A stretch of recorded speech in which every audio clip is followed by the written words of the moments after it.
Yo tout le monde, c'est Robac. Aujourd'hui, on va parler du Cryo et également de la Straight. C'est un personnage mono-cible, mais qui peut également taper en multi-cible. Donc, c'est un personnage Cryo, focus DPS, 6 stars, le meilleur DPS actuellement en mono-cible du jeu. Donc, on va rentrer dans les détails, on va regarder ça tout de suite. Donc, pour le Cryo, les gars, on va la faire courte, c'est très simple. Les Cryo, ça fait des dégâts d'art, comme vous le savez. Cryo à lui seul, ça fera des dégâts d'art. Maintenant, vous savez, tous les éléments peuvent appliquer une infliction. C'est également pareil pour le Cryo. Donc, avec le Cryo, on peut appliquer 4 inflictions comme le hit. Et du coup, ces inflictions peuvent avoir une réaction élémentaire comme le hit et tous les autres éléments. Maintenant, on a parlé du shatter avec la réaction physique et gel. Donc en gros, pour qu'il y ait du gel, je ne l'ai pas mentionné dans la vidéo physique, donc là on est sur le cryo. Donc pour qu'une cible soit gelée, il faut que la cible soit affectée par une infliction d'un autre élément. Donc par exemple, hit, nature ou électro. Une fois que la cible sera affectée par un autre élément, lorsque vous allez taper la cible avec du cryo, la cible sera solidifiée. Et une fois que vous allez taper la cible avec un personnage physique, la cible subira du coup du shatter,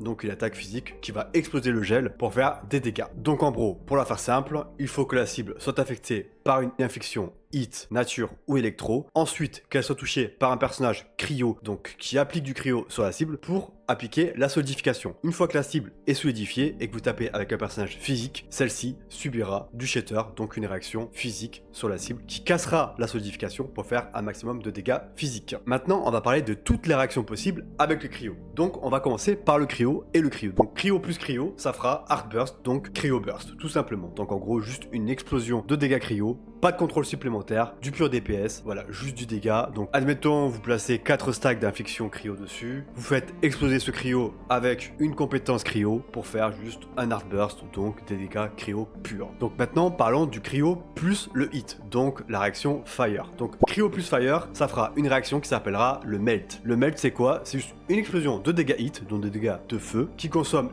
toutes les inflictions cryo que vous avez sur votre cible et qui fera juste de gros dégâts, donc des dégâts immédiats. En général, ce sera utilisé sur des boss ou des élites, ça fait beaucoup de dégâts, c'est pas mal. Donc maintenant, on va parler du cryo plus nature. Donc cryo et nature, ça fera une réaction qui s'appellera croissance. Cette réaction va poser un dot sur la cible qui, avec le temps, augmentera en termes de dégâts. C'est une synergie qui est orientée attrition. Ça fait pas énormément de dégâts sur le coup, mais ça va faire des dégâts du coup sur la durée. Maintenant, parlons du cryo et de l'électro. Donc cette réaction s'appellera la conduction. Donc cette réaction, c'est très simple. Ça fera des dégâts électriques supplémentaires, donc qui peuvent se propager à tous les ennemis proches. Ce sera très efficace contre les cibles en groupe. Donc en gros, plus vous avez d'ennemis, plus ça fera de dégâts. C'est une sorte d'AOE, c'est cool. Évidemment, comme toutes les infections, vous savez très bien, plus vous avez de stacks sur votre cible, donc d'infliction cryo sur la cible, plus vous ferez de dégâts avec votre réaction. Maintenant, parlons de la Strike. Donc la Strike a un passif qui s'appelle Cold Funeral. Ce passif, c'est très simple. Donc lorsque vous tapez avec la Strike, elle appliquera des inflictions cryo. Chaque coup réussi renforcera ses dégâts cryo, etc., etc. Donc ça, c'est un passif très simple. Et du coup, là, vous avez à l'écran son enchaînement d'attaque normale. Donc elle va enchaîner juste des coups avec son épée. Ça fera des dégâts majoritairement cryo. Et du coup, ça peut faire du cleave en avant si vous avez des cibles en face d'elle. Donc ça touchera plusieurs cibles. Maintenant, parlons de la compétence de la Strike. Donc la Strike, lorsqu'elle va activer sa compétence, elle va juste se recouvrir d'une armure qui va en gros augmenter ses dégâts cryo, réduire les dégâts qu'elle subit et surtout augmenter sa résistance aux interruptions. Et après, évidemment, les attaques de la Strike appliqueront davantage d'infliction cryo. Ensuite, il y a tout simplement son attaque coordonnée. Donc juste la Strike va infliger un gros coup d'épée qui va faire des dégâts cryo. Ça va appliquer beaucoup d'infliction cryo, donc peut-être 2 ou 3. Et ça peut toucher plusieurs cibles en fonction du nombre de cibles que vous avez devant vous. C'est juste en gros de gros dégâts. Maintenant, parlons de son ulti. Donc l'ulti de la Strike, c'est très simple. Elle va rentrer dans une sorte d'état d'exécution où elle va s'équiper d'une faux et juste avoir des attaques différentes. Donc c'est pas un ulti qui va se lancer et qui ensuite est terminé. Non, c'est vraiment un ulti que vous allez lancer. C'est un peu comme une sorte de transformation où elle va utiliser une lance pendant quelques secondes pour frapper avec tout simplement.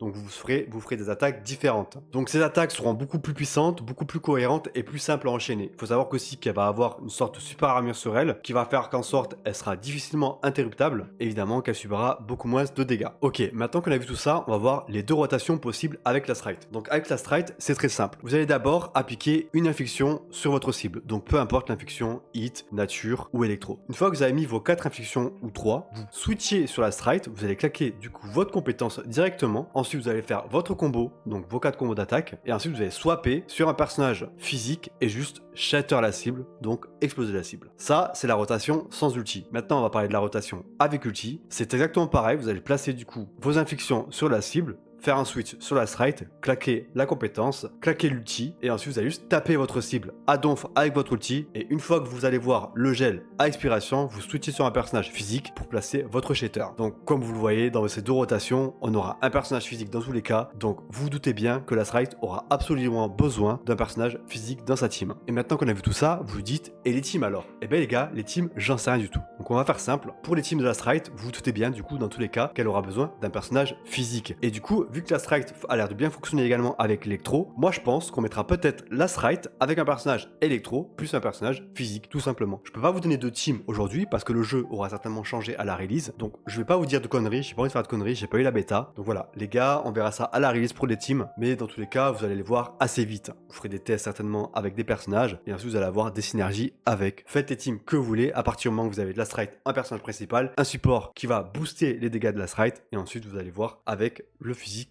ou l'élément à côté. En ce qui concerne les stats de la strike, donc c'est très simple, la strike va avoir besoin d'attaque, donc beaucoup d'attaque, et ensuite de cryo power ou d'art power comme vous le voyez. Donc des dégâts d'art ou des dégâts cryo. Et ensuite vous allez mettre en HP, en def, en énergie régène, en mobilité, et pour finir en crit. Parce que oui, dans Arc Titanfield, la crit n'est pas quelque chose d'important, comme dans tous les autres gachas. Voilà les gars, c'est à peu près tout pour le cryo et la strike. J'espère que la vidéo vous plaira. Les gars, c'était Urbach, je vous dis à très bientôt, la bise.